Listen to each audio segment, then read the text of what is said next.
Ladies and gentlemen, dear speakers, dear professors, guests, it's a pleasure for me as a new Norwegian ambassador to Belgium to welcome you all to Norway House. And I'm happy to see so many people here at the Friday afternoon. This is the 5th time that Norway House that we host the lecture series RECONNECT. And as you will be aware, this series is part of the Horizon 2020 program. The topic of today is the Leyen Commission, prospects for democracy and the rule of law in Europe. We're most pleased to cooperate with Professor Wouters and Deputy Director Alex Marx at the Leuven Center for Global Governance Studies. And this center is, as you know, a part of the high-ranking KU Leuven University. And also, again, a warm welcome to the Norwegian partners from NTNU. Please, Professor Wouters, the floor is yours.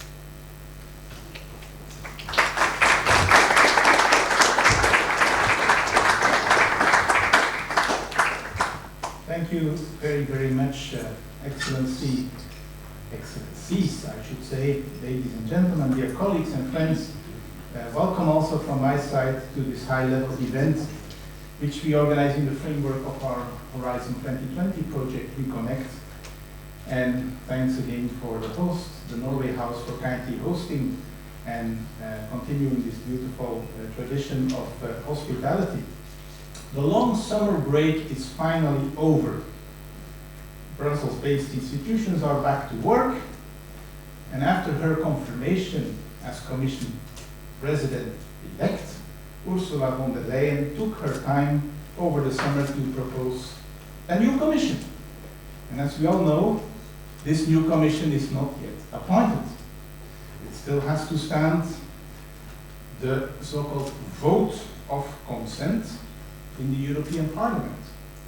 And we can expect commissioners designate to be scrutinized intensely, as we also saw yesterday with the action of the Legal Affairs Committee, regarding 2 commissioners designate.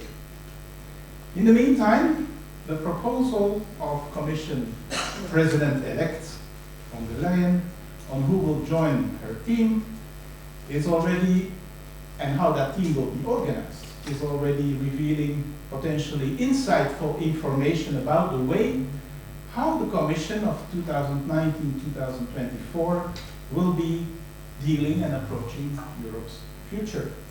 A future which is confronted with an ever larger set of challenges. And among the many challenges that the EU is facing, the rule of law crisis, which some also call a crisis of European democracy, seems ever more acute. Rule of law backsliding in member states questions the EU's foundational values enshrined in the EU treaties, and which ought to be shared, have to be shared by all member states. As you may recall, these fundamental values laid down in Article 2, that beautiful article of the EU treaty. All member states had to sign up to that already at the time of accession. They had to commit not just to respect them, but if you read Article 49 of the EU treaty, well, they also had to commit to promote those values. So there is where we are. Now, how will the next Commission, once confirmed, and here you see it's probably a little bit too small, you see a kind of overview of the President-elect and the Commissioners designate. How will the new Commission react to these challenges? And does the new team and the new set of proposed portfolios give us a glimpse of hope that the EU will find a new way of dealing with what is not anymore an emerging, but in fact, I would say, a deepening crisis of the rule of law. In a way, from the 10th of September onwards, when the newly proposed college was presented, we know that nothing less is expected than what Ursula von der Leyen calls a push for democracy in Europe, end of quote. So this commission, without me wanting to reveal too much of the forthcoming debate, but this commission seems to be eager to provide answers itself and to re-establish trust, a very important word also for our RECONNECT project, trust by citizens in the EU, by tackling some of the major challenges right now and in the future. But can it work? Will it be able to do so? And what are the weaknesses in the new setup? Here is another slide with the, say, organogram, if I may use that term, how the newly proposed commission is supposed to be working. And I'm not sure to what extent you have all been reading the mission letters that the Commission President-elect sent to all these commissioners delegate. I found it fascinating literature, but you will, if you have done it, and if you have done it systematically, you will have seen there was a kind of common template also, not just about the individual assignment to those commissioners designated for their portfolio, and what the expectations of the Commission President-elect are for that portfolio, but also a large part of the mission letter was actually about the functioning of the Commission as a body, as a college of commissioners. So that gets a lot of attention, and then of course there are all the individual assignments which are extremely interesting. The organogram, as you will see, also reveals that we have 8, or we're going to have 8 vice presidents who are to coordinate specific groups of portfolios in the Commission. We have also 3 executive vice presidents. I should say one is more executive than the others because Mr. Frans Timmermans, who already had a kind of special position in the current Commission, now will become the first executive vice president of the Commission. I must say his business card is always improving. But then you will have also Mrs. Vestager and Mr. Valdis Dombrovskis. They are going to coordinate a whole group of commissioners for themselves. They manage a policy area themselves. They have a Directorate General under their authority. And all these things you can detect and derive from the organogram. If you look, for instance, at Mrs. Vestager's, what she's on top of, you will see the Europe Fit for the Digital Age, but then you see a number of links to other commissioners. Similarly, you see it for the priorities linked to the portfolio of Mr. Dombrovskis, economy that works for the people, and then of course the European Green Deal, the portfolio linked to Frans Timmermans. Now, what are the potential institutional and content-related coherence challenges? What about the rule of law and democracy in this new organogram, in the new setup? Where may we see paradoxes, maybe even potential flaws in the setup of the Commission when it comes to upholding the rule of law and democracy? We're very happy that we have a distinguished set of panelists with us, and I kindly invite them now to come and take their place here on the podium. I'm happy to welcome our 3 excellent colleagues. First of all, Professor Steven van Hecke, my colleague from the University of Leuven, Professor Petra from the Central European University, and Professor Laurent Pech from Middlesex University in London.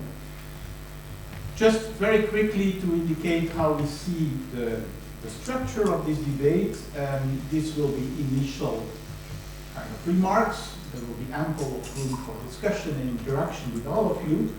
The idea is that first Professor van Hecke will provide us with what I would call a macro perspective on the Commission's organogram that we have just seen, the proposed portfolios, and if possible, more specifically also the conceptual ideas of the Commission President-elect on how to foster better relations with European citizens and this push for democracy and European values. then we kindly invite Professor Petra back to focus on the interlinkages between democracy and the rule of law, the European Commission's political turn, and implications for its future response to rule of law backsliding. And then last but not least, Professor Laurent Pech will discuss the new Commission's ability to respond to rule of law backsliding along the proposed portfolios, and also the question of external rule of law promotion, including the EU enlargement portfolio. So I think this looks like a good theme to start with, and I'm now going to kindly ask Professor van Hecke to take the floor. You can sit, because we have already a microphone, or you can stand, whatever you prefer. Thank you very much.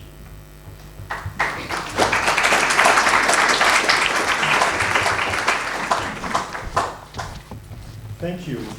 Dear Ambassador, ladies and gentlemen, dear colleagues, dear Jan, thank you very much for the invitation. Let me start with 3 warnings. I have no slides, so in Leuven it was the first week of the academic year with a lot of teaching. I'm fine with slides this Friday afternoon. But I will try to structure, of course, my talk. I have 10 bullet points. I can already circulate them. Georgia, domestic politics, von der Leyen, no exception, geopolitical, Reinders, von der Leyen again, Spitzen, European way of life, and transparency. The second warning, here is my smartphone. I will sometimes look during this lunch debate. This is not because I'm impolite, it is impossible, because I'm from the KU Leuven. But now and then I will see the tweets and try to read everything interesting that Alex is going to send around. My third warning is maybe the most important one. I don't have the ambition to tell you something you don't know yet. So I will give you the broader perspective and just repeat or put things in a different perspective about everything we already know what has happened in the last couple of weeks, days, and hours. There we go. Georgia. In the beginning of last week, I was in Georgia, not in the US, but in the Caucasus. 2 observations. I have never seen more EU flags than in Georgia, interestingly. More on substance. They were very much interested in democracy and the rule of law. They didn't ask questions about what is the next energy EU policy to be in the next Commission. What about foreign affairs? No. What's at stake as far as democracy and rule of law is concerned?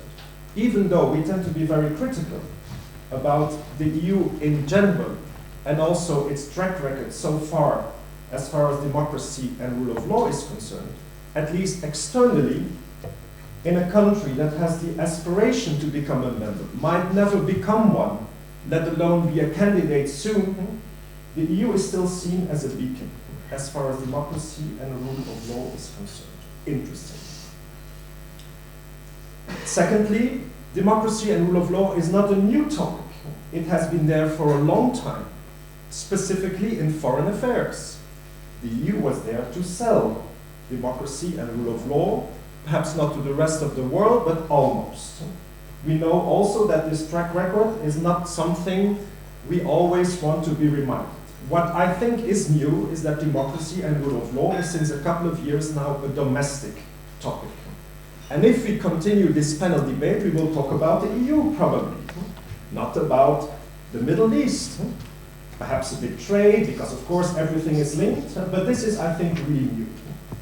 Previously, Jan already mentioned, when you have negotiations with new member states, then of course democracy, rule of law is a precondition, but now we also discuss it within the EU as far as the member states is concerned. Of course, democracy has always been a topic too as far as the EU institutions itself is concerned, not to mention the democratic deficits in debate. But what I think is new is that we tend, already since a couple of years, tend to look at the state of affairs at the member state level as far as democracy and rule of law is concerned. So it's not something entirely new, but the relevance, the salience has grown over the years. Slowly, I would say, but steadily. With, of course, the 2 cases, I will be the first to mention. Poland, a large neighbor of Germany, by the way. So Warsaw and Berlin is not so far. Here in Brussels, we think we are the center of everything, which is of course true, but we should not underestimate also the bilateral relations, even in the media, in the public opinion. So Poland, where we have indeed a problem of democratic backsliding, is a very big neighbor of Germany. And then you have Hungary, with of course everything related to Orban and also his position within the EPP. Then, point 3, we have Ursula von der Leyen, a German EPP commissioner. Interesting. What is she going to do with the state of rule of law and democracy in Poland and Hungary? She's linked to both countries. She was Minister of Defense. Poland is then very important also vis-à-vis Russia. And she's already since a long time an insider of the EPP, so she's well aware of the Orban issue. So I was not surprised that democracy and rule of law was one of the 5, I think, priorities of the new Commission when she presented her agenda to the Brussels bubble. As far as the organigram is concerned, Jan already mentioned, I was neither surprised that there would be executive vice president, because in a way this was already pre-cooked by the European Council, giving out, saying already to Ursula von der Leyen, you have to do this with Timmermans and you have to do that with Vestager. The small surprise was also that Dombrovskis was also promoted to executive vice president, but honestly I'm very skeptical. This was just to counter the critique that von der Leyen, Vestager and Timmermans are the old traditional Western European countries, and then, oh, there's also someone from the Baltics, it's fine. But I don't think he will be really in the core of the new European Commission. What I thought was a surprise is that von der Leyen sticked to these clusters and to these thematic fields. I think the experience of the last 5 years has been quite mixed. It was clear that there were some advantages, but also some disadvantages. I was surprised because this was the idea, so these clusters, that for the first time with this vice president, the first time it happened was 5 years ago, and we all know this was the idea of Martin Zellmer. So I was surprised that after 5 years it was still there. I'm still skeptical, and then I'm going to my point number 4, because despite, or maybe because of these clusters and thematic areas, the titles and the proposed portfolios still have 2 problems: fragmentation, and sometimes it's not entirely clear. It's not entirely clear, for instance, I think, as far as rule of law is concerned. Article 7 is, of course, very crucial. It's in the portfolio of Didier Reynders, but one is then the role of the Vice President Jourova. I'm not sure whether the European Commission itself already has an answer to this question. What is, from a political science point of view, more worrying is this fragmentation and this, let's call it positively, creative use of titles. I'm not impressed. Also, when it comes to democracy and rule of law, I think it applies, this fragmentation and ambiguity applies to a number of areas, also digital, for instance, but it certainly applies, unfortunately, to democracy and rule of law. Take, for instance, another vice president, Dubravka from Croatia, from the EPP, by the way, the 2 others already mentioned, Reynders and Jourova, or from the Liberal family.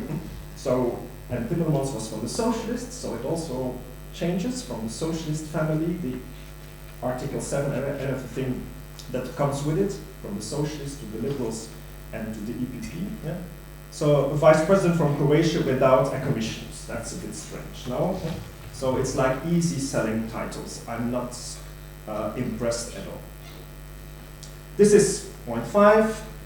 A commission that presented itself as geopolitical, which is 3 extra letters. What does it mean? It means a lot as far as you look at the ambitions, but the ambitions are, except for the rule of law and democracy, externally oriented. So the rule of law and democracy is the exception that proves the rule. I think personally that the Commission itself is not geographically balanced. So that is one of the weak points still, I think, from the Commission Ursula von der Leyen. Von der Leyen is not responsible for the so-called EU top jobs package deal, but she is responsible for the distribution of the portfolios.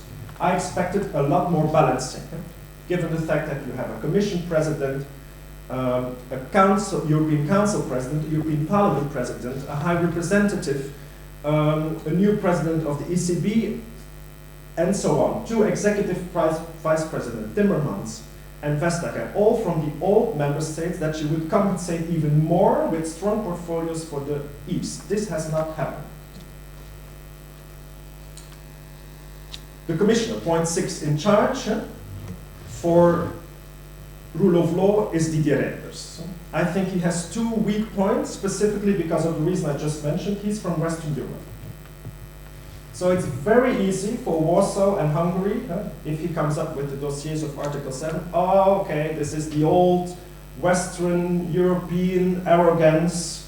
So I think strategically, I do not underestimate that von der Leyen is very smart, but strategically I think it is a mistake, because it's very easy then for these capitals to dismiss. We don't need to take care of an old minister in Belgium. He's male, he's from Western Europe, he's used to teach the others lessons, so it makes them more easy to continue what they have been doing so far, trying to neglect and to minimize Brussels. This is not us. This is a different world. We have a different view on certain things. They don't know what is going on in Central and Eastern Europe. The second weak point of Didier Reynders is more a domestic. It's a bit strange that the Belgian politician is going to teach the others as far as democracy and rule of law is concerned. You know, the state of affairs of justice in Belgium. Okay. He has also 2 positive points, I think, without any doubt, whether you like him or not. He's a 100% skilled politician with a lot of experience in different areas. So that is not a point, and that's probably one of the 2 reasons why he was chosen by von der Leyen. The second reason is also the second positive point. He has been very outspoken. Reynders has been ambiguous in many different policy areas, for sure. That's the reason probably why he has survived so long in politics. But not. It's delicate because, point 8, she's not a product of the Spitzenkandidaten system, and she's well aware. So she does not need to convince the member states anymore. Now she needs to continue to convince the European Parliament. She was smart enough to present a Spitzenkandidaten system 2.0. So from a political science point of view, I'm very interested to see what will come out of it. So the system might be that, but it's not that at all. We might see a resurrection. I'm much more skeptical about another issue which is central to the RECONNECT project, reconnecting with the citizens. I mean, if in a letter of the president-elect you refer again to the citizens' dialogues, come on, this is a joke. This will not solve the European issue. This will not reconnect the Brussels bubble or the Commission with the rest of the EU. One needs to be a bit more creative, and let's hope that, for instance, all other commissioners, also the one mentioned in charge of democracy and demography, will come up with some more interesting proposals. So this ambiguity, point 9, I'm also finished, also of course applies to the protection of the European way of life. I'm not going to say much because the 2 colleagues are also going to cover a more in-depth number of these issues. I was surprised because when a commissioner, so a German EPP commissioner like Ursula von der Leyen starts talking about the protection of the European way of life, I thought she was going to say something about social market economy, subsidiarity, the role of civil society. That's what you expect from a European Christian Democrat, right? So I think she made the communication a mistake. She was immediately in the defensive because the first question was, so to say, where is migration? And so far she was very ambiguous too, again, because she has to please the member states and the parliament. So the talk to the member states is, yes, this is protecting us against threats, maybe not linked to migration. And the message to the parliament was then the tweet, well, what is protecting European way of life? Article 2 of the Treaty of Lisbon. Well, I'm not so sure. What is in Article 2 of the Treaty of Lisbon is very interesting, but in my understanding, the real specialist is next to me, these are not European values or European principles, these are universal values. Democracy, rule of law, but applied in the EU. So far, fine. But is that really the European way of life? Democracy, rule of law? sounds very paternalistic, even colonial, that we are the only ones who are really able to establish a system according to the principles of democracy and rule of law. To finish on a positive note, transparency has been promoted to the level of the portfolios of one of the vice presidents. I think this is interesting, and of course we should always be critical as far as the EU institutions in general, but also as far as the Commission is concerned. I think this is also a topic that might come up in the next couple of years, where the EU can be a rule setter. Internally, as far as the member states is concerned, I think the member states still have a lot to learn from the EU institutions as far as transparency is concerned. What has happened yesterday will not happen perhaps except Germany and Finland and Sweden. In a member state, even in Belgium, impossible. So the EU can be, as far as transparency is concerned, a rule setter domestically, but also internationally. We should not be afraid. This is also the mission of von der Leyen. We are a geopolitical commission. We try not to be arrogant, but it's very clear we have red lines as far as trade is concerned, climate change. Why not add transparency? Thank you very much.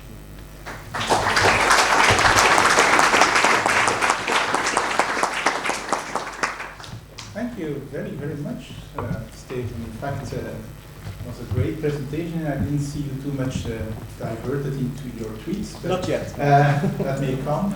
So, great introduction. Thank you very much. We're going to immediately give the floor to our colleague Petra to share her perspective, especially on the rule of law problematic with us. Petra.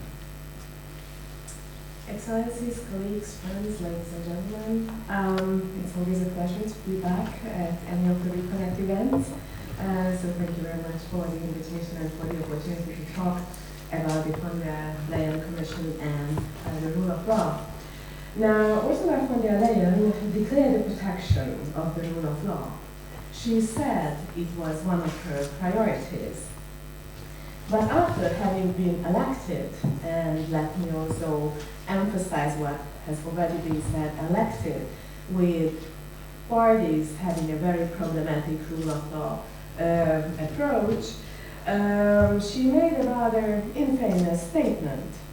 Wir alle müssen lernen, dass volle Rechtsstaatlichkeit immer unser Ziel ist, aber keiner ist perfekt. We have to strive to achieve the rule of law, but nobody is perfect. She also made some other concessions when distributing rule of law portfolios. Vice President for Values and Transparency, Vera Jourova's portfolio has already been mentioned. So was the Commissioner for Justice, DDA, mentioned by the previous speaker. But we have a third portfolio that is equally important from the perspective of the rule of law. And this is the portfolio for neighborhood and enlargement. And we all know that László Trócsányi was also sent a mission letter by Ursula von der Leyen. He would have been entrusted, now this is a pending case and perhaps this is history what I'm preaching here, but in any case, according to her ideas, he was to be entrusted with overseeing whether states are fulfilling the Copenhagen criteria, exactly the criteria that Mr. Trócsányi's own government doesn't fulfill. He would have been entrusted with focusing on the rule of law, the fight against corruption, the role of independent media and civil society. So one has, at least in Hungary, a very nice expression, and that comes to mind, set the goat to watch the cabbage. This is like set the fox to watch the geese, of course, in English language. Even though enlargement is highly unlikely to happen in the next 5 years, it is an important portfolio. And the symbolic message of having a Hungarian overseeing the issues mentioned would certainly send the wrong message. Another debated issue is baptizing the migration portfolio's holder as Vice President for protecting our European way of life, normalizing hate-mongering, pandering to the far-right, nodding to xenophobic rhetoric, suggesting the us versus them dichotomy, namely that them, the refugees, are somehow a threat to our European way of life. Now this is all growing because the EU, the European Commission did not meet the expectations of the citizens and of democratic countries when it comes to the enforcement of the rule of law. Even though in a July 2019 blueprint for the rule of law, she emphasizes promotion, protection, and a response to rule of law backsliding, what we have seen so far is that even though there are a myriad of legal tools that the Commission could have used, and of course there's a shared responsibility between the Commission and other institutions, and also member states, but still also the Commission failed to use these tools promptly, forcefully, and in a coordinated manner. Just let me remind you of the 2013 Tavares report, which points to the systemic deficiencies with regard to the rule of law in Hungary. Nevertheless, for years, no steps were taken by the institutions. Now, there are fairly strong arguments against EU action. And I would like to go through the three main counter-arguments against EU action, and I would like to counter the counter-arguments. So the first counter-argument is that there are the Hungarian people, for example, taking the example of Hungary, or the example of Poland. There are the Hungarian and the Polish people who shall democratically change their government if they are unhappy with mass violations of the rule of law and fundamental rights, instead of primarily relying on the EU to punish them. But what I argue is that it is rather naive to believe that in a state with distorted election laws, state-captured supervisory mechanisms for overseeing the elections, or a distorted media landscape, this would be possible. Now, here, the triangular relationship between democracy, the rule of law, and fundamental rights comes to mind. These values are inherently interconnected. They are interdependent on each other. They cannot be separated without inflicting a profound damage to either democracy, the rule of law, or fundamental right. The rule of law without democracy is a contradiction, while democracy without the rule of law may turn into the dictatorship of the majority. Also, fundamental rights are closely interlinked with these values. The relationship between freedom of expression, the right to receive information, and informed participation in democracy clearly illustrates this interdependency. It doesn't mean that the outcome of a deliberative process will always be true or that it always be just, but democratic processes, they do have a legitimizing function.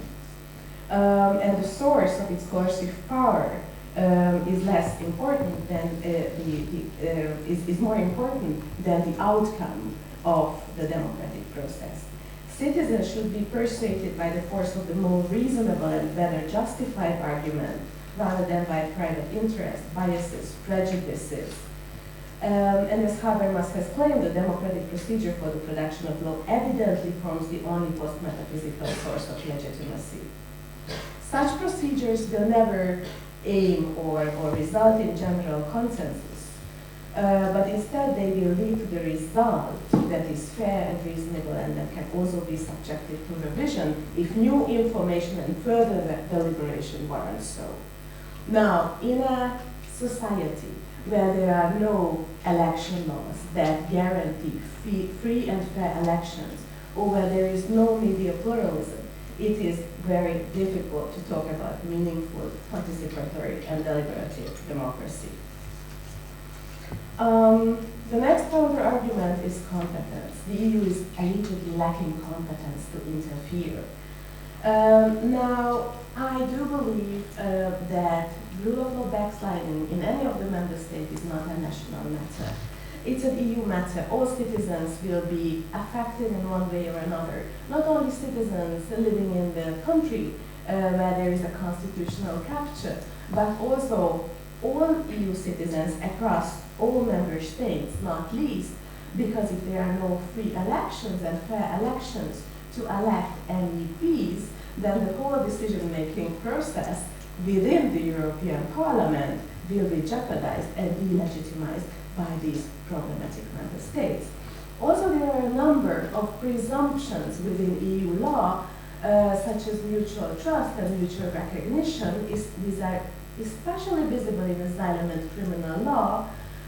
Judgments from other countries will be recognized, but they will only be recognized if the democratic countries can presume that other countries where the original judgment was issued they rely on the rule of law, they have an independent judiciary, everyone will be given a fair trial, and all fundamental rights will be respected. If this is not the case, then the whole concept of and the presumptions behind asylum law and criminal law do not hold, and the whole system collapses. But this is not only visible in criminal law, but also in civil law. In order to have an investment-friendly environment within the European Union, we need courts that are independent and that are capable of issuing judgments even once one of the parties is their own government and it doesn't fulfill the contracts. So, a militant democracy, the concept of militant democracy comes to mind. This is a term that was coined in a very specific historical period in 1937 by Paul Leuven, Wehrhafte Demokratie, or military democracy, is a somewhat misleading English translation. Well, in any case, learning from the politics of the day, Leuven was preoccupied with the built-in tensions of a democracy, namely that democratic tolerance can be used to destroy democracy itself. And he was preoccupied with the tools that we can build into the Constitution in order to prevent another Weimar Republic scenario where the democracy is not capable of protecting itself. Now, here, Leuven was mainly focusing on party banning and other methods of other tools that are infringing or violating in a way free speech in the broad sense in order to keep democracy alive. But according to the modern concept of militant democracy, we also add additional elements such as the rule of law and the Constitution. This is an internal form of militant democracy, or a tool of militant democracy. Also the trust in the binding power of the law, or the mechanisms of supranational and international control are tools of militant democracy. And the international control is particularly important for our discussions, because whenever internal mechanisms of militant democracy fail, when there is no constitutional court that is independent, when there is judicial capture, where there is media capture, where academics are being harassed, where there is a shrinking space for NGOs, then the internal mechanism comes into play, and this is the EU in our respect. But let us not forget that the EU is an external mechanism from the problematic member states' point of view, but from the EU's point of view, this is an internal mechanism because the EU has to protect itself and the founding values that all member states were supposed to share in the first place. Finally, there is pragmatism. There's a pragmatic argument saying that if the EU pushes too much or too forcefully with regard rule of law backsliders, then the outcome, rather than bringing these member states in line with the rule of law, may be providing these governments with additional fuel, additional ammunition for gaining popular support to leave the EU, which would probably be even worse for their own citizens in terms of the rule of law as well.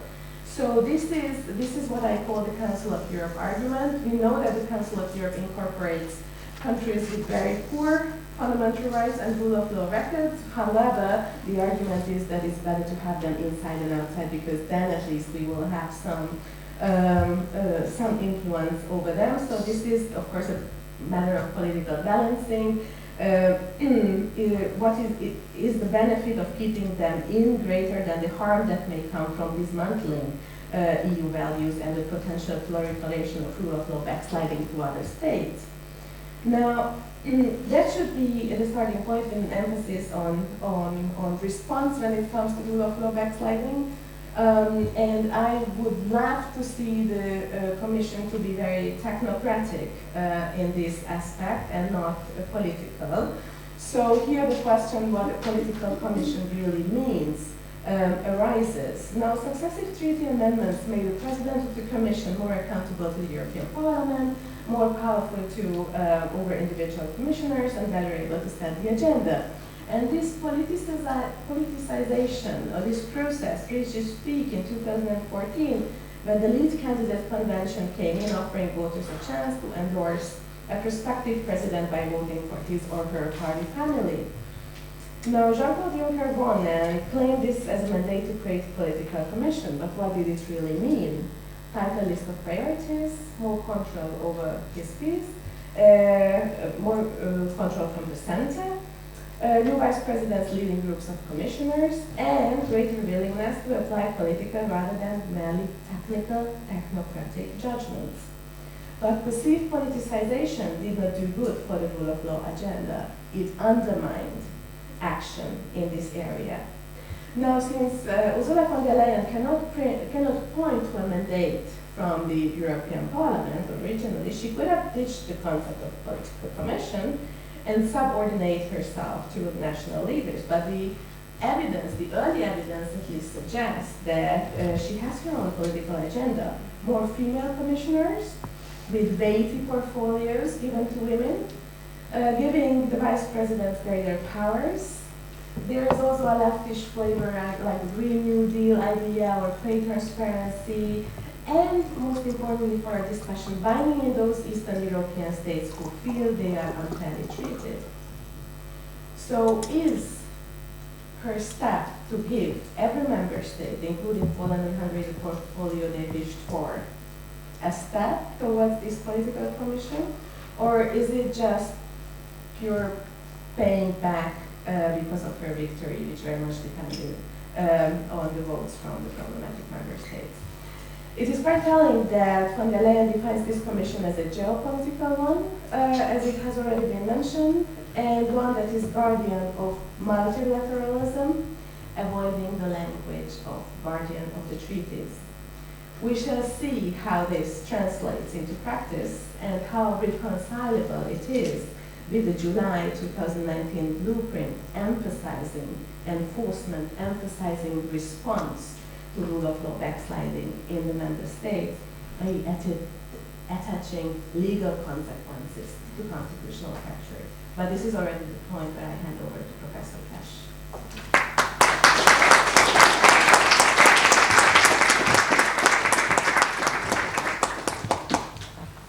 Thank you so much, Petra, for adding these additional critical remarks to our reflections. And now it's high time we go, last but not least, to Laurent. Thank you very much, Jan. It's a pleasure being back here at the Norwegian Embassy. Ladies and gentlemen, I'm going to try not to exceed 10 minutes, and I'm going mostly to discuss rule of law and essentially the internal dimension and then the external dimension of the rule of law. But before doing that, I just wanted to say a couple of words on the label European way of life, to the extent that he has been connected with Article 2 TEU. So he has been connected with a number of EU values, or the values rather on which the EU is based, and which are said to be common to the member states. So according to the President-elect of the Commission, our European way of life is all about Article 2 TEU. But I'm old enough to remember that the first time the EPP made use of the label European way of life, there was no mention whatsoever to Article 2 TEU. In fact, the first significant use of the label European way of life was made by Manfred Weber. And if you look at his tweet, there is no reference at all to Article 2 values. It's all about protecting from some people our identity. And you might not see that very clearly, but the background photo is actually a Catholic church. So it's quite obviously a nudge in a direction of some political groups in our European society or societies. So let's assume that European way of life is about Article 2 values, then that's quite new. So I'll get back to this point and see to what extent this has been translated into the organigram of the Commission. But the European way of life, personally, this is my position. For me, it does not exist as a concept. If you ask me to define what is the European way of life, just quickly, a quick joke, I would say for me, my way of life is all about coffee. So I drink about 10 espressos a day. And if I had to define what is the best way of life possible, I would say it's drinking coffee all day with my friends like Petra and Jan in the south of France a few months ago. And I think it needs not protecting, or it needs no protection from migrants. I don't think if migrants come to the EU, the first thing they would do is try to deprive me of the right of having coffee with my friends, because this is how I understand European way of life. Joking aside, essentially my point is, personally I believe there is no such thing as a European way of life, and certainly cannot be connected to Article 2 TU. But let's assume that there is such a connection between the two. And then I'm going to raise some questions. The first question is, if it is in fact about Article 2 TU values, the European way of life, why do we have a portfolio entitled EU values and then a different portfolio entitled European way of life? In fact, if you look at the mission statement of the Commissioner designate in charge of the European way of life, there is no reference to Article 2 values.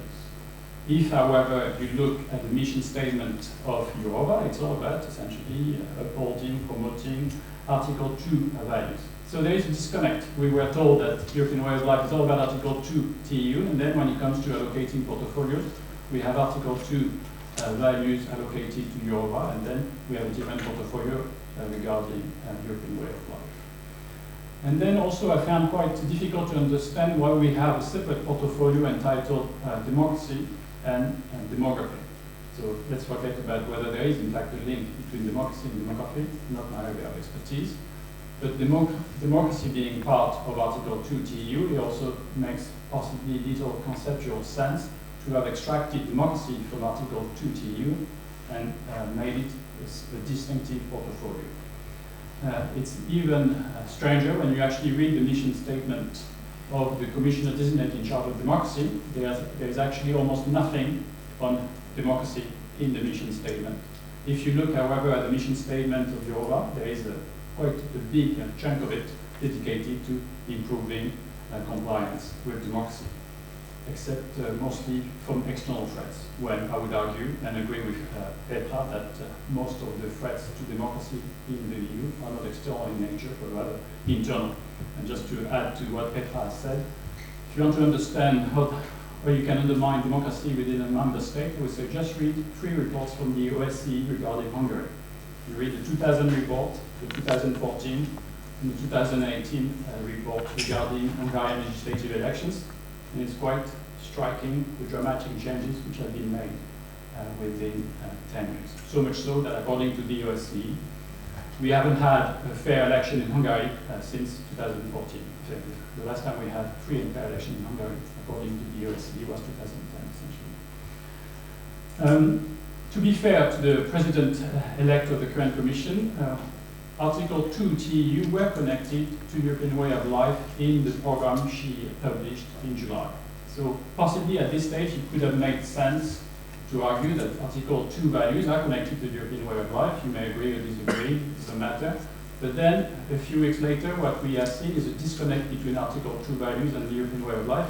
The European way of life being left only with essentially protecting the EU against external migrants.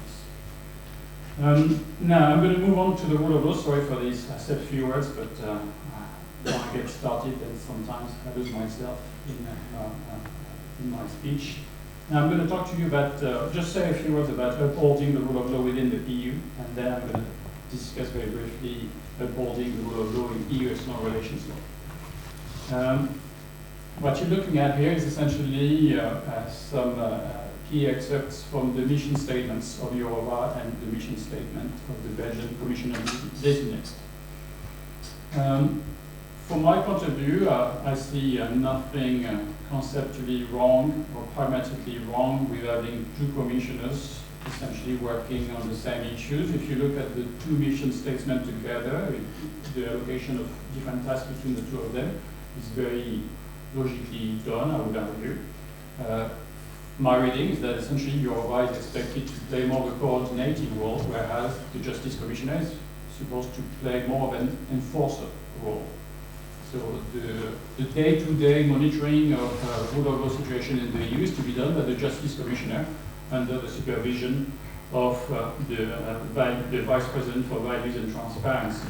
So to that extent, I have no objection personally with myself with having two commissioners in charge of making sure that compliance with EU values is better guaranteed.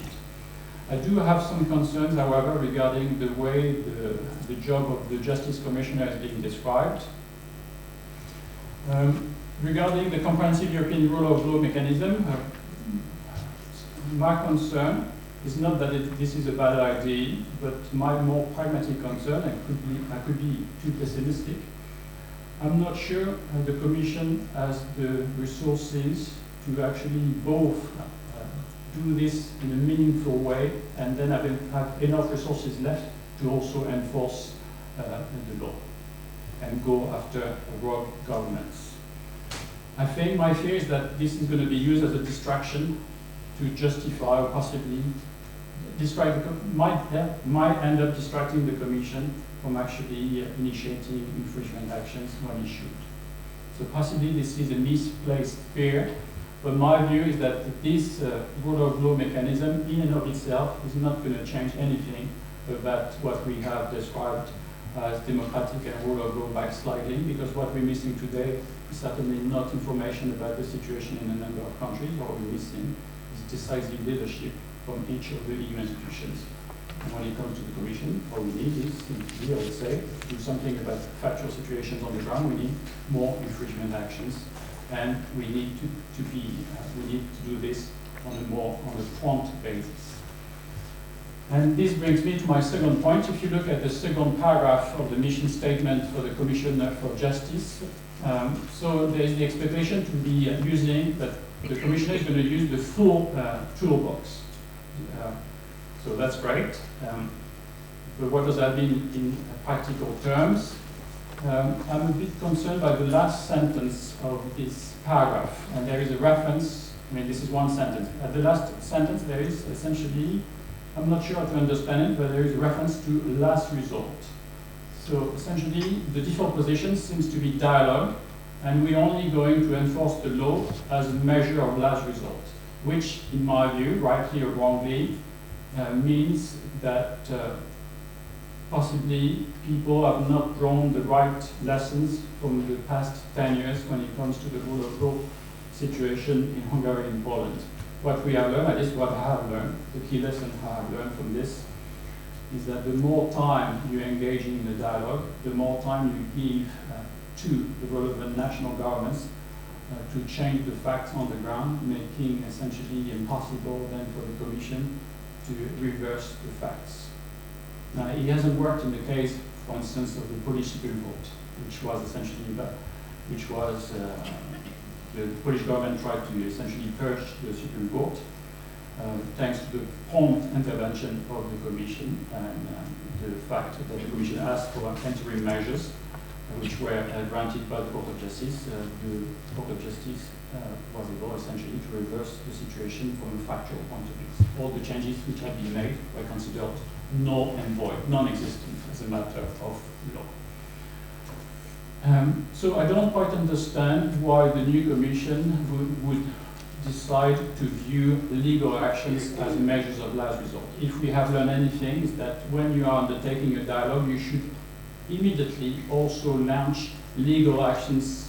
Otherwise, you're going to be always 2 steps behind by comparison to those who are engaged in the deliberate process of undermining the rule of law.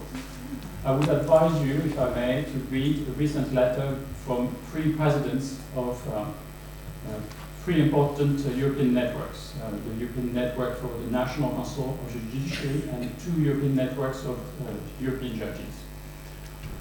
The letter is available on the website of the ENCJ, so you can have the full letter. It's a letter addressed to the President-elect of the Commission. Why is this letter very important? Because it gives you what I think is the right diagnosis of the actual situation. This letter is very powerful. Doesn't use very diplomatic language, but because, as I keep saying, the rule of law house is burning. This is not a time for dialogue, this is a time for legal actions, and this is a time for sanctions. If you read the letter, what is the main conclusion of the letter? The judges are saying the rule of law is being annihilated, is being dismantled, is being destroyed. They use the verb destroy in the conclusion. We are now in a situation where the rule of law is destroyed in a number of EU member states. Read this letter and then compare to the mission statement, and then you could argue that the mission statement is completely disconnected from the reality on the ground in a number of countries. This is possibly no time for dialogue. This is possibly the time to actually use legal actions as a first measure, not as a measure of last resort. So the main point I'd like to make at this point is just to draw your attention to this letter. I think it is disconnected from the reality on the ground. And the reality on the ground is that judges are now even subject to disciplinary proceedings for daring just to refer questions to the Court of Justice.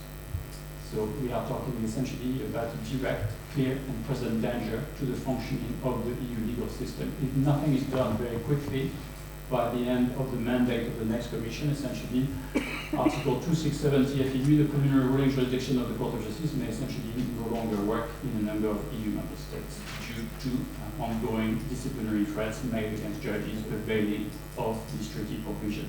The situation is where there is a clear and present danger. This is my point, and this is no time to spend any time gathering information as part of this new rule of law monitoring mechanism. This is no time for dialoguing with those engaged in a deliberate process of undermining the rule of law. Moving on, because time is not on my side. What about upholding the rule of law abroad? I mean, Petra did mention this briefly, but let me just remind you of the ground rules here. EU enlargement policy is supposed to be based, essentially, it's all about the promotion of the values on which the EU is said to be founded. If you look at the 2019 communication on EU enlargement policy from the Commission, what do you see? You see that the rule of law is one of the key priorities of the policy. According to the Commission itself, we need to be able, EU candidate countries need to show credible progress when it comes to the rule of law. And what do we do in Brussels? Well, we decide to allocate the enlargement portfolio to one of the key architects in Hungary when it comes to rule of law backsliding.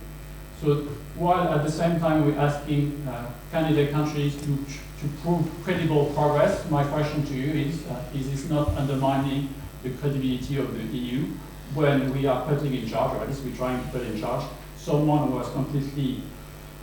has played a key role in the dismantling of the rule of law in Hungary in charge of this policy. To make matters worse, we have essentially the President-elect has agreed to nominate someone whose own European political party views essentially as belonging to an organization which is not complying with the rule of law. So even the political family of the nominee has told us that this political party, Fidesz, must be suspended from the EPP because they no longer comply with EU values. So was this the best choice for the enlargement portfolio? I guess this is possibly something we can debate. And that's going to be my final comment. Thank you very much.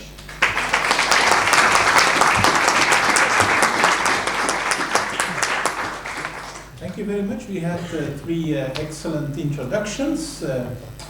Lots of things are now on the table, and we are going to open up to the floor. But before we do that, I may ask for a very quick reaction from Professor Steven van Hecke to the other presentations. And then you, of course, also have the right to react to them. Yeah, of course. Just as a kickoff of the debate, so no misunderstanding. I also think that the appointment of the Hungarian commissioner in charge of enlargement and neighborhood policy is a joke. So either the person will change, or the portfolio, or I think something will happen.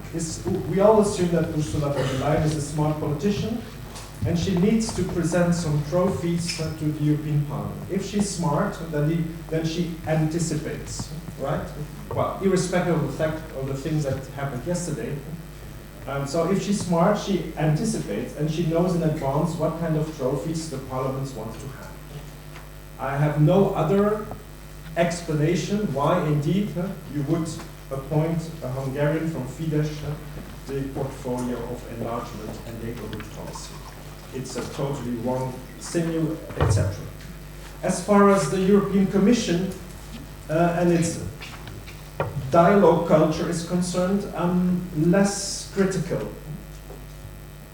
It also, I think, whether you believe in dialogue or not, as far as rule of law and democracy is concerned, I think depends on how you evaluate the track record of the last 5 years. From a certain point of view, you can say, well, at least we started applying Article 7 in 2 cases.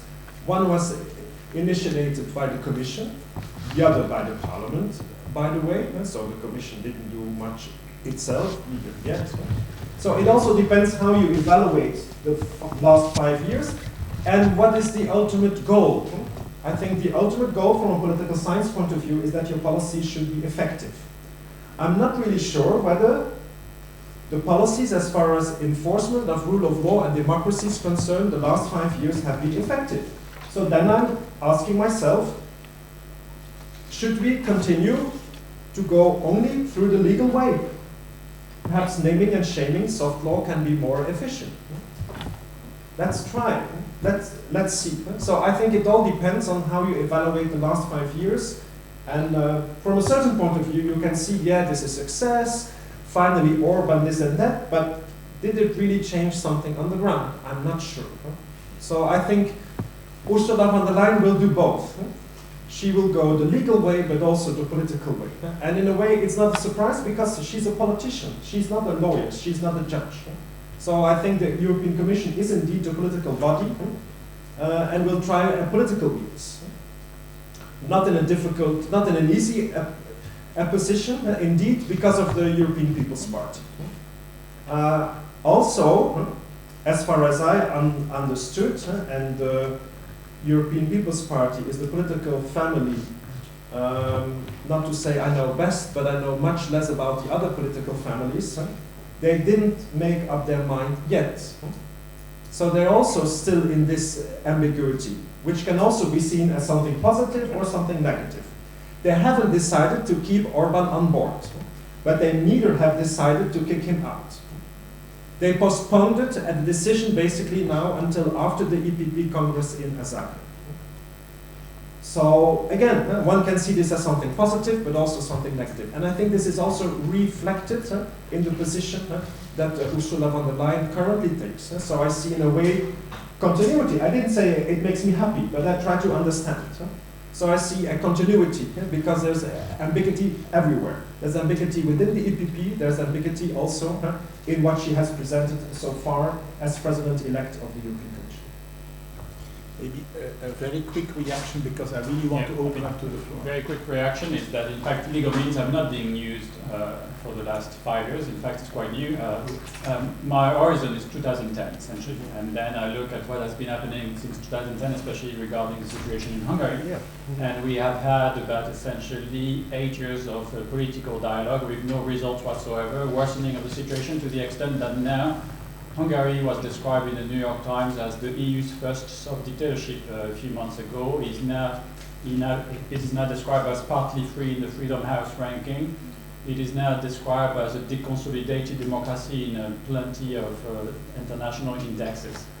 When did we see legal actions of the right kind initiated? Well, only in the context of Poland by the Commission. And we have seen 3 infringement actions. One which was won quite dramatically by the Commission regarding the attempted purge of the Polish Supreme Court. My personal view is what the Commission achieved regarding the Polish Supreme Court is exactly the template we need to reproduce elsewhere.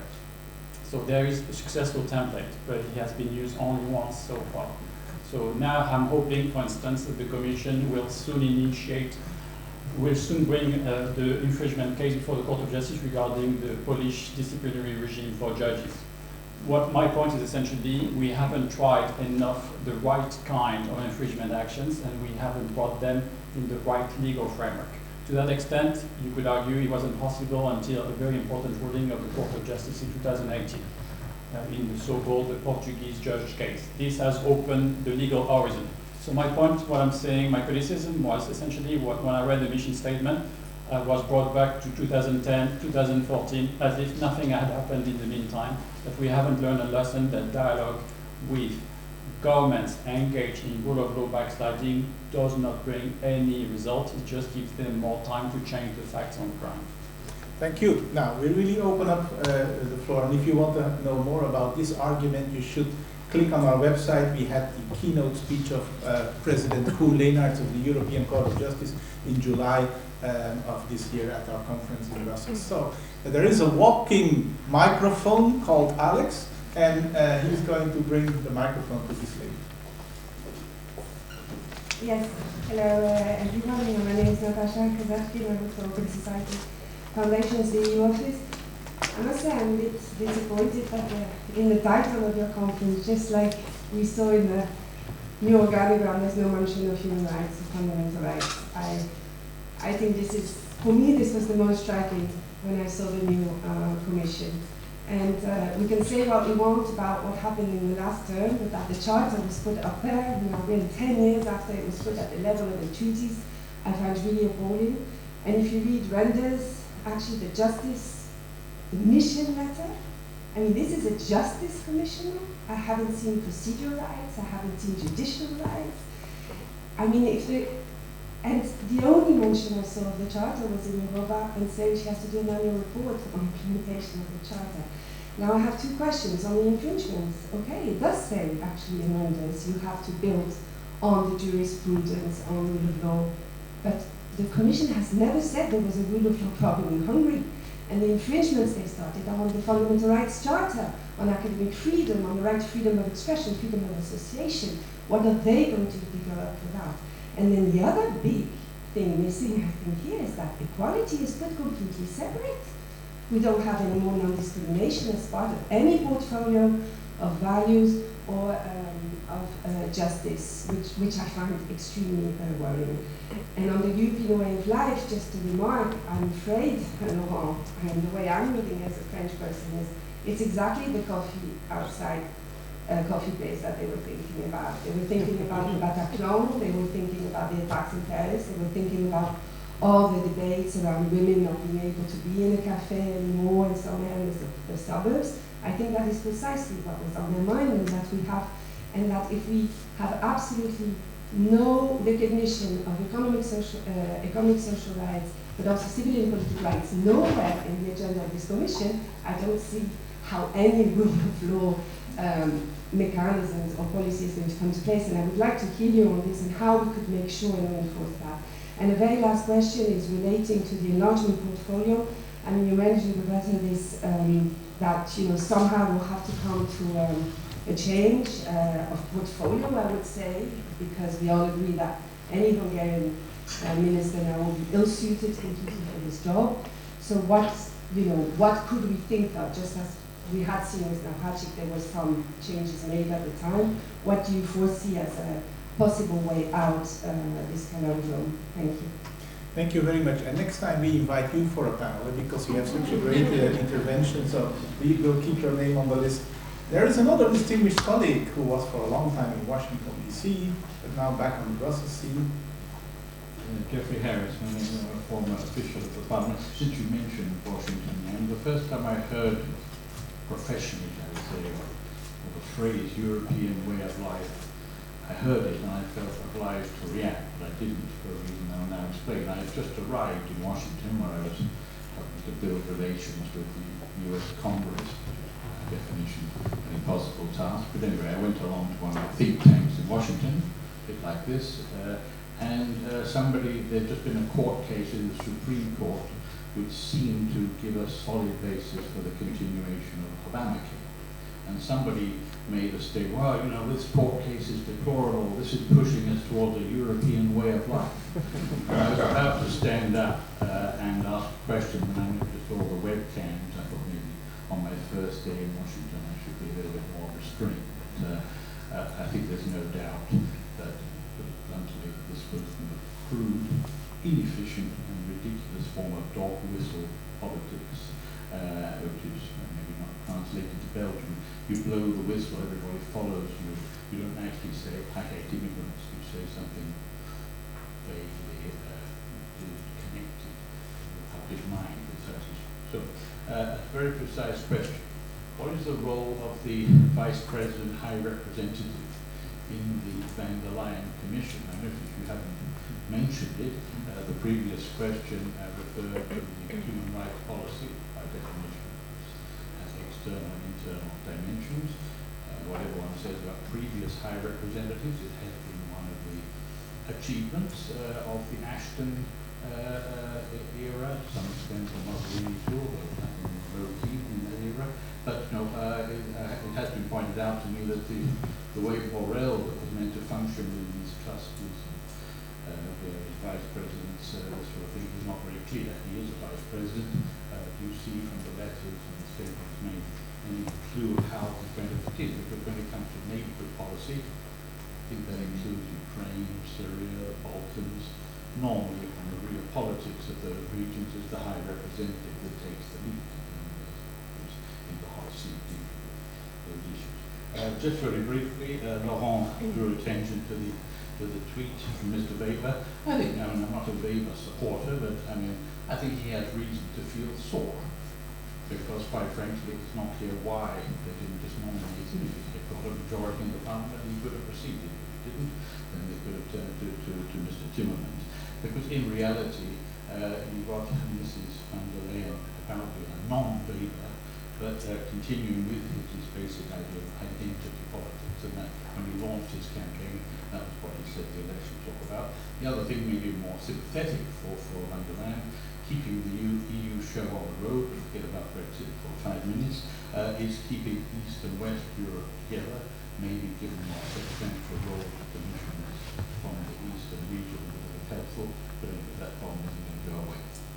Thank you so much. I think we can still have a third intervention, and then we return to the panel. And we have to do a little bit of time management. I don't think we can go on until 5 o'clock. We can't go on until 4 o'clock. In fact, we are supposed more or less to end around 3:30. But we'll do a little de facto extension for a couple of additional minutes. So we will have a brief second round of interventions. Who comes next, please? Hello, my name is Wouters from Malmö. I'm from the European Parliament, the Research Service. I have a question because I've heard a lot of concerns and complaints, but I would like to also, as the Parliament is going to hear the people next week, hear some suggestions for answers. In the last commission, we had Timmermans. Okay, I'm Dutch, so maybe this is hard of me to say that, but he was overseeing, from the rule of law perspective, the commissioners for Home Affairs and for Justice. And right now we seem to have a disconnect, and you identified very well that the Values Commissioner is sort of hanging to the side, and then you have the European Values Commissioner, and then, but actually shouldn't rule of law still be a Chefsache, and why is that no longer the case now? That's my question. Thank you. So let's quickly return to the panel, but when I say quickly, I really count on very brief responses. You want to go first? Yes.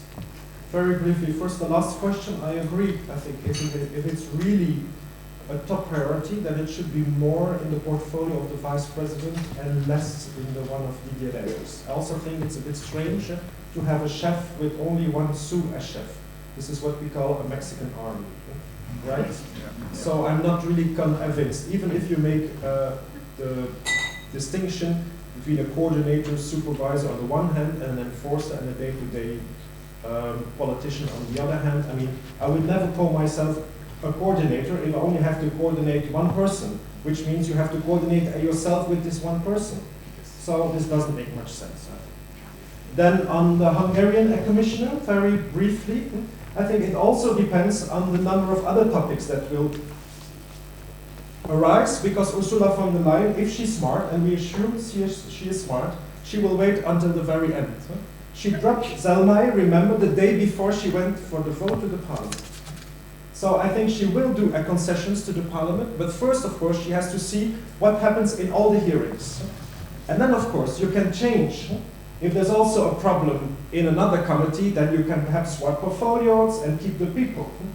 So I cannot say what she will do with the portfolio of enlargement and neighborhood. If it would be again, so if it would be again a Hungarian, so if it sticks to the Hungarian portfolio, so to say, and if it's Orban, then there are only two names mentioned. So two females, which would be interesting because you then have a really balanced European Commission, not 13 plus 14, but 14 plus 13. Two MEPs, I don't know their names by heart, but the one is the outgoing ambassador of Hungary in Spain. She's worse. This is just his master's voice. It's really terrible. And then there's the MEP with a Roma background. She's better. So I think she can also think for herself, which is a relief in the context of Hungarian politics. Okay. Laurent, Petra? Yes, I can only agree with the comments by Natasha. Fundamental rights are painfully missing, and this is all the more interesting because whenever it came to rule of law backsliding, what we have seen is that there was a very strong reliance on fundamental rights.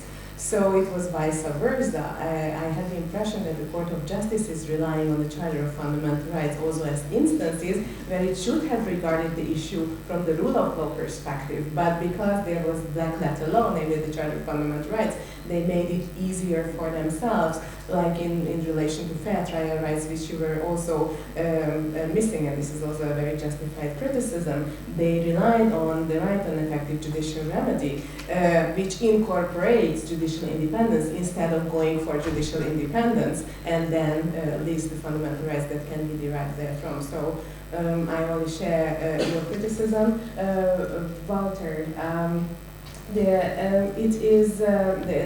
portfolio is divided between Europa and Reinders, but Europa doesn't seem to really focus on the enforcement part, which is of great concern to me. I very much agree with Laurent's assessment of not giving more time to states engaging in rule of law backsliding because time is on their side. However, Mrs. Jourova is responsible for increasing transparency of the legislative process, accession to the CHR, and it's Didier Reinders who is really responsible for implementing the EU's rule of law policy and take the lead on the new mechanism that was outlined in this July 2019 blueprint.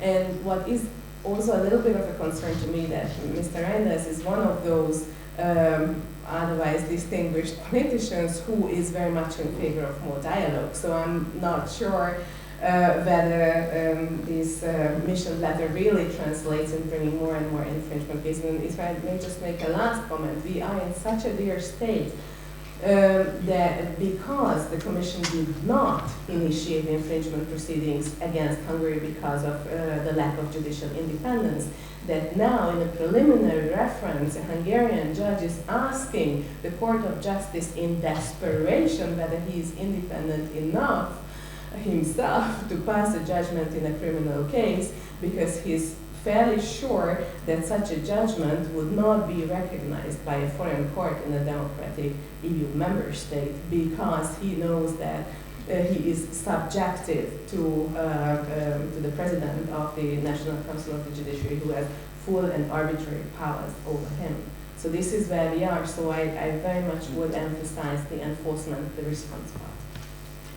Yeah, very briefly, I have to agree with Petra. This is no time for dialogue. We're talking about 2 EU member states at the very least who are no longer meeting the membership requirements. So if they were a candidate country, there is no way they will get in.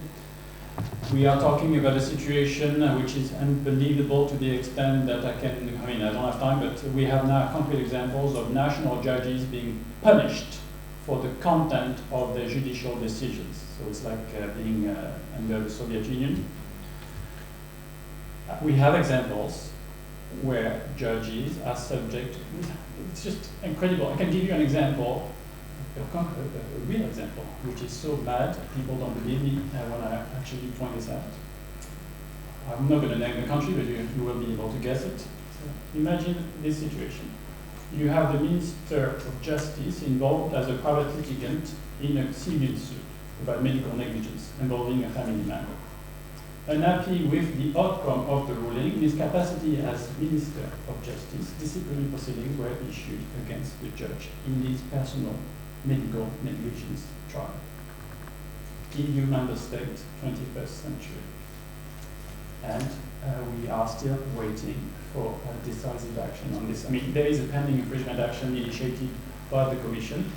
This is a clear and present danger to the functioning of the EU. This is no time for dialogue. If this is not contained very quickly, this is going to spread.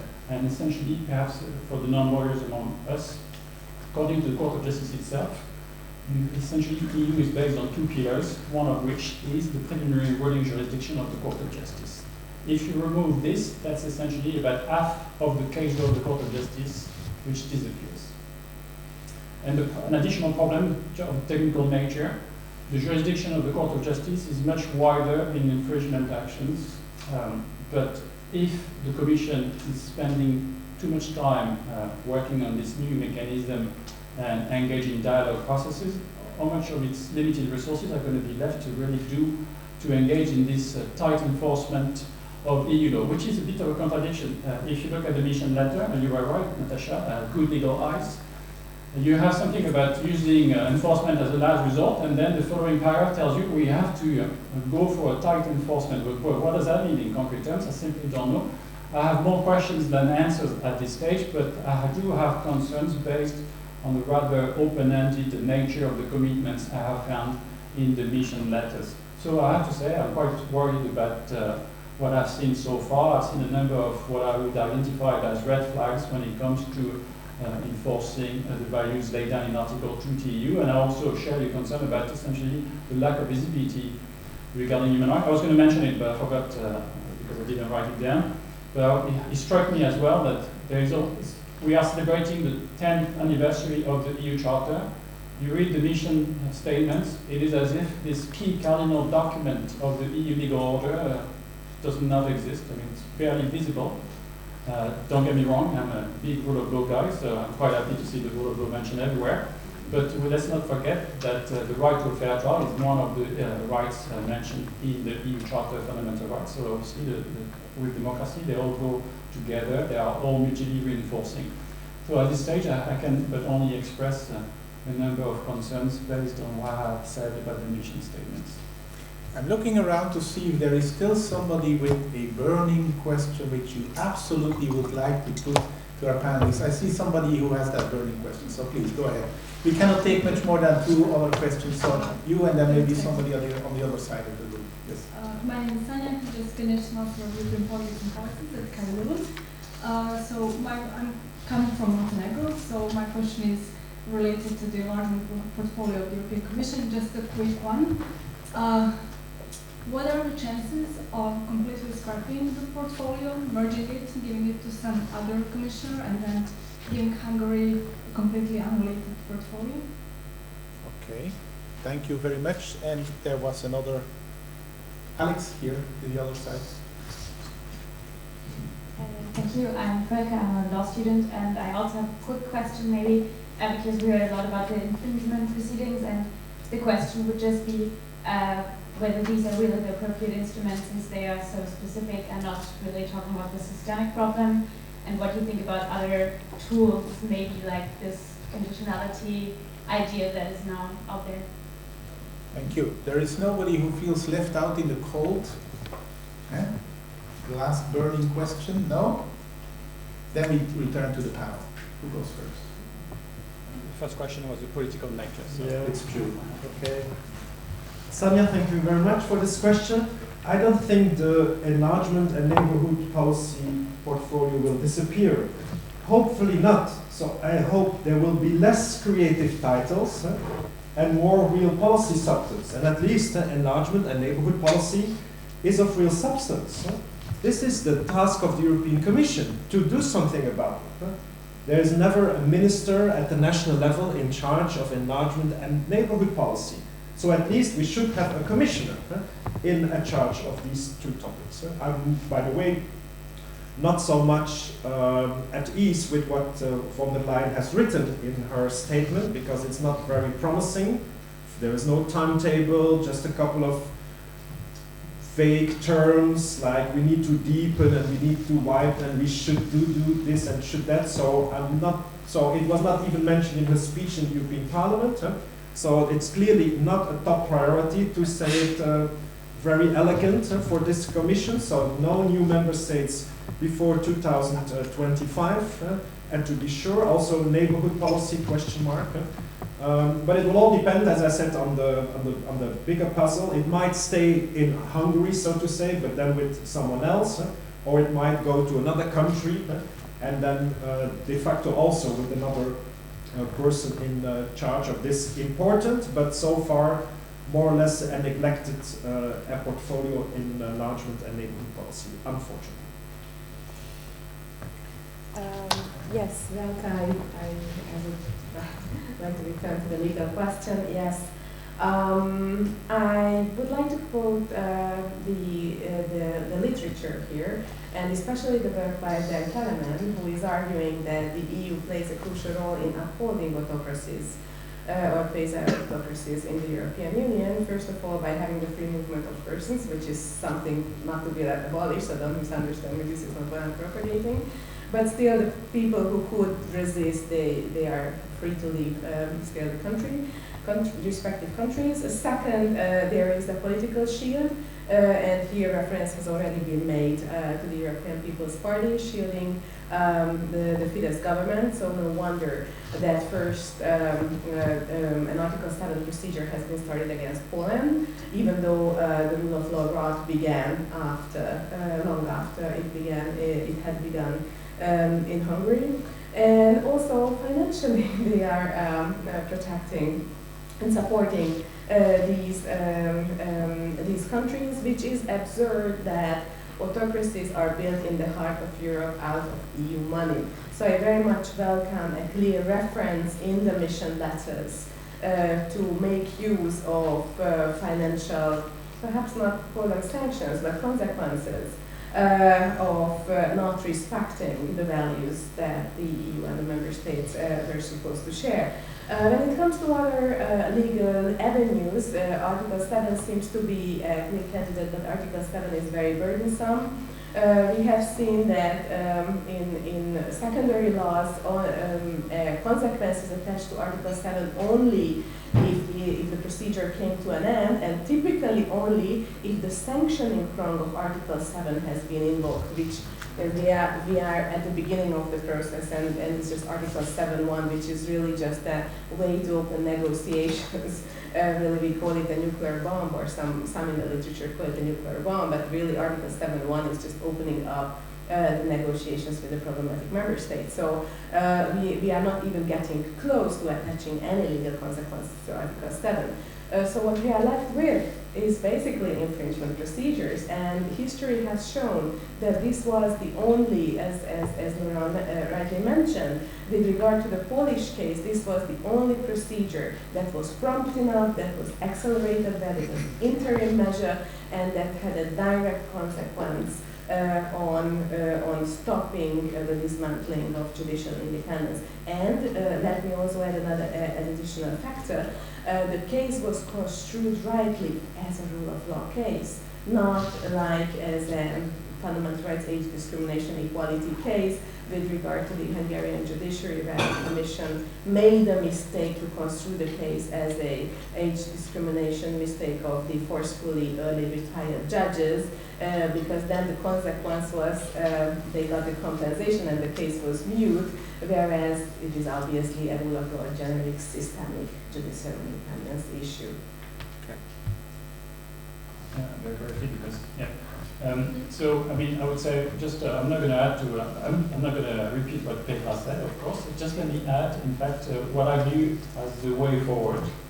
What the Commission has done in the case of Poland for me is an excellent template. Possibly not speedily enough from my point of view, but I'm always demanding. I would say what the Commission has done, which is used essentially a combination of Article 7 of infringement actions, plus use also software instruments. Let's not forget about the effective use by the Commission of software instruments like the Justice Scoreboard and the European Semester reports to make a number of very important points. The use of software instruments, even though I like enforcement myself, because I think it's more effective, but is also helpful to the European courts, but also to national courts, because then you have on the official, you have official decisions. Well, first of all, in the EU Justice Scoreboard, you have plenty of official data, which you can use also when assessing compliance with judicial independence. But you can treat them in judicial proceeding as statements of fact. Essentially, they are the official positions of EU institutions. I think people, for instance, national courts, I think, are not making sufficient use, for instance, of European semester recommendations, which the Commission has rightly started to use to emphasize deficiencies when it comes to the rule of law in the relevant member states. So the Commission, I would argue, has done an excellent job regarding the case of Poland. What I would like to see is the Commission simply repeat this template more speedily, in a more coordinated manner, to other countries which are facing similar situations.